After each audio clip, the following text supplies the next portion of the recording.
বীরভূমের পাইকরের কাশিমনগর থেকে জেএমবি সন্দেহে গ্রেফতার করা হয়েছে নাজিবুল্লাহকে। ধৃতের থেকে উদ্ধার হয়েছে 2টো ল্যাপটপ, 3টে স্মার্টফোন আর 11টি পেন ড্রাইভ। ল্যাপটপ থেকে মিলেছে অত্যন্ত গুরুত্বপূর্ণ একটি নামের তালিকা।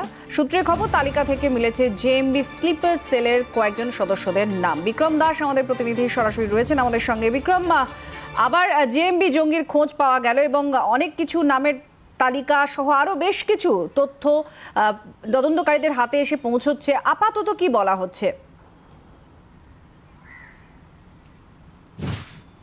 দেখো, গতকালই বীরভূমের পাইকার এলাকা থেকে গ্রেফতার করা হয় জেএমবি সন্দেহে নাজিবুল্লাহকে, এবং নাজিবুল্লাহকে এরপরেই টানা জিজ্ঞাসাবাদ করা হয়। তার বাড়ি এবং তার আশপাশের বেশ কয়েকজনের বাড়িতে তল্লাশি অভিযান চালানো হয় এবং সেখান থেকে যেটা আমরা জানতে পারছি এসটিএফ সূত্রে, যে তার বাড়ি থেকে 2টি ল্যাপটপ উদ্ধার বাজেয়াপ্ত করেছে পুলিশ আধিকারিকরা, এসটিএফের গোয়েন্দারা, এবং তার সঙ্গে সঙ্গে যেটা জানা যাচ্ছে 3টে স্মার্টফোন এবং 11টি পেন ড্রাইভ তারা বাজেয়াপ্ত করেছে। এবং তার মধ্যে তাৎপর্যপূর্ণভাবে এই ল্যাপটপ থেকে একটি নামের তালিকা পাওয়া গেছে, যেখানে বেশ কয়েকজন জঙ্গির নাম খুঁজে পাওয়া গেছে, যারা কিনা স্লিপার সেলে কাজ করে বলে মনে করছেন তদন্তকারী অফিসার। একই সঙ্গে নাজিবুল্লাহ স্লিপার সেলে ডরমেন্ট অবস্থায় এই মুহূর্তে ছিল, এবং সেক্ষেত্রে সে কোনো পরিকল্পনা বা কোনো অপারেশন প্ল্যান করছিল কিনা সেই জন্য তাকে ম্যারাথন জিজ্ঞাসাবাদ করা হচ্ছে। এবং জিজ্ঞাসাবাদের সঙ্গে সঙ্গে এখনো পর্যন্ত স্লিপার সেলে কারা কারা রয়েছেন তাদেরকে খুঁজে বার করার জন্য বিভিন্ন জায়গায় তল্লাশি অভিযান চালাচ্ছে এসটিএফের গোয়েন্দারা, এমনটাই আমরা জানতে পারছি এসটিএফ সূত্রে।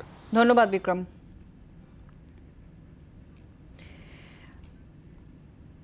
আর এরই পাশাপাশি যে খবরের দিকে নজর রাখবো, রাজীব ব্যানার্জির কাছে একটা ফোন গিয়েছে। দ্বন্দ্ব মেটাতে রাজীব ব্যানার্জিকে ফোন, এই খবর আমাদের কাছে এসে পৌঁছচ্ছে। আলোচনায় বসার ডাক তৃণমূল নেতৃত্বের। রাজীব বন্দ্যোপাধ্যায় বেসুরো হয়েছেন এবং যত মত তত পথ, সব পথ খোলা আছে, একথা তার মুখ থেকে শোনাও গিয়েছে। এরপরেই সূত্রের খবর, রাজীব ব্যানার্জিকে কাছে একটি ফোন গিয়েছে তৃণমূল নেতৃত্বের তরফ থেকে, এবং রাজীব ব্যানার্জিও বৈঠকে বসার জন্য ইচ্ছুক, এমনটা জানা যাচ্ছে। আজকালের মধ্যে বৈঠকের সম্ভাবনা রয়েছে। দীর্ঘ 8 মাস পর দরজা খুলল চিত্রকূট আর্ট গ্যালারির। প্রথম দিনে একক চিত্র প্রদর্শনী শিল্পী সংহিতা ভৌমিকের। ছবিতে প্রকৃতি ও প্রাণী জগতের সহাবস্থান তুলে ধরেছেন সংহিতা। নানা রঙের মিশেল আর শিল্প ভাবনা নজর কেড়েছে দর্শকদের। প্রদর্শনী চলবে 17ই ডিসেম্বর পর্যন্ত। আমার এবারে ছবির থিম হচ্ছে প্রকৃতি। আমি সবসময় প্রকৃতিকে ভীষণ ভালোবাসি, আর আমার ভেতরের যত ভালোবাসার রং আমি সমস্ত ছবির মধ্যে ঢেলে দিয়েছি।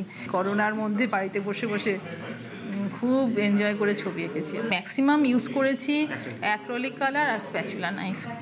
মানে এই যে ছবিগুলো দেখছেন, এগুলো সব স্প্যাচুলা নাইফের কাজ। এখানে তুলি বা ব্রাশ ইউজ করা হয়নি।